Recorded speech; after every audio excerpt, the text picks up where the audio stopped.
எக்ஸாமுக்கு என்னென்ன கொண்டு போகணுங்கிற செக்லிஸ்ட் பார்ப்போம். ஃபஸ்ட்டு செமஸ்டருக்கு எந்த செமஸ்டராக இருந்தாலும் சேம் ப்ரொசீஜர் தான். Okay, ID card, hall ticket, uniform இது ரொம்ப மேண்டேட்ரி. இது இல்லாமல் நம்மளே ஹாலுக்கு வாசலில் கூட என்ட்ரு பண்ண விட மாட்டாங்க.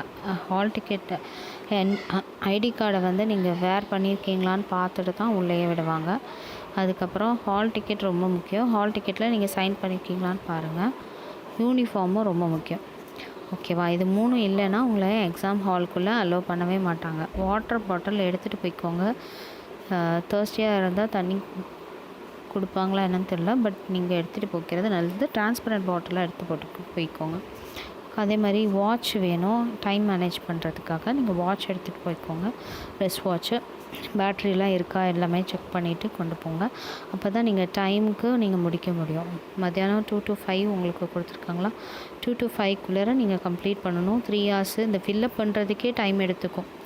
ஓகேவா, அந்த ஷேட் பண்ணுறதுக்கே டைம் எடுத்துக்கும். அதனால் நீங்கள் டைமை கீப்பப் பண்ணணும் அப்படின்னு சொன்னாக்கா நீங்கள் வாட்ச் எடுத்துகிட்டு போங்க. 10 minutes பிஃபோர் அவங்க கொடுத்தாங்கன்னா ஈஸியாக இருக்கும் ஃபில்லப் பண்ணிவிட்டு அதை நம்ம கொஸ்டின் கோத்ரூ பண்ணி எக்ஸாம் எழுதுறதுக்கு.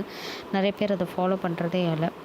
ஓகே, பால் பாயிண்ட் பென் எடுத்துகிட்டு போய்க்கோங்க. நீங்கள் ஸ்டிக் பெனில் எழுதுறீங்க இல்லை இங்க் பெனில் எழுதுறீங்கன்னா, ஏன்னா நீங்கள் ஆன்சர் ஷீட் ஃபஸ்ட்டு ஃப்ரண்ட் பேஜை நீங்கள் ஷேட் பண்ணும்போது பால் பாயிண்ட் பெனில் பண்ணிங்கன்னா அது ரொம்ப ஈஸியாக இருக்கும். அதுக்கப்புறம் பென்சில், எரேசர், ஷார்ப்னர்லாம் வச்சுக்கோங்க. ஏதாவது ட்ரா பண்ணுறதுக்காக. ஸ்டிக் பென்ஸ் யூஸ் பண்ணுங்கள். ஸ்டிக் பென்ஸில் வந்து red, green, orange, as usual pink use பண்ணக்கூடாது. ஏன்னா அது வந்து ப்ரொஃபஸர்ஸ் யூஸ் பண்ணுறது, எக்ஸாமினர்ஸ் யூஸ் பண்ணுறது. கலர் பென்சில்ஸ் எடுத்துகிட்டு போய்க்கோங்க. கொஞ்சம் ஏதாவது 1 2 எடுத்துகிட்டு போனீங்கன்னா ஷேட் பண்ணுறதுக்கு அழகாக அப்படி கொண்டு போனீங்கன்னா உங்கள் கொஸ்டினுக்கு அதுக்கு அந்த மாதிரி. ஸ்கேல் இல்லைனா ரூலர் எடுத்துக்கோங்க. ஒரு கொஸ்டினுக்கும் அப்புறம் கோடு போட்டு அதை முடித்து காமிங்க. அப்போ கன்க்ளூஷன் எழுதுங்க, சினாப்சிஸ் எழுதுங்க, கோடு போட்டு முடித்து காட்டினீங்கன்னா உங்களுக்கு ஈஸியாக இருக்கும் பேப்பர் திருத்திட்டு மார்க் போடுறதுக்கு. ஓகேவா, சின்ன ஸ்கேலில் வந்து டயக்ராம்ஸ் வரைகிறதுக்கும், பெரிய ஸ்கேல் வந்து கொஸ்டினை முடிக்கிறதுக்கு மார்ஜினுக்கு யூஸ் பண்ணிக்கலாம். மேலே மார்ஜின் கூட நீங்கள் போட்டுக்கலாம். ஏற்கனவே மார்ஜின் போட்டிருக்கோம் சைடில். ஓகேவா, சைடில் மார்ஜின் போட்டிருக்கோம், மேலே போட்டிருக்காது. மேலே வந்து உங்களுக்கு மார்ஜின் விட்டு எழுத தெரியலன்னா நீங்கள் போட்டுக்கோங்க.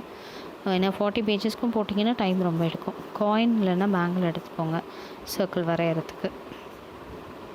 அவ்வளோதான். இது நல்லா எழுதுங்க டைம் மேனேஜ் பண்ணி.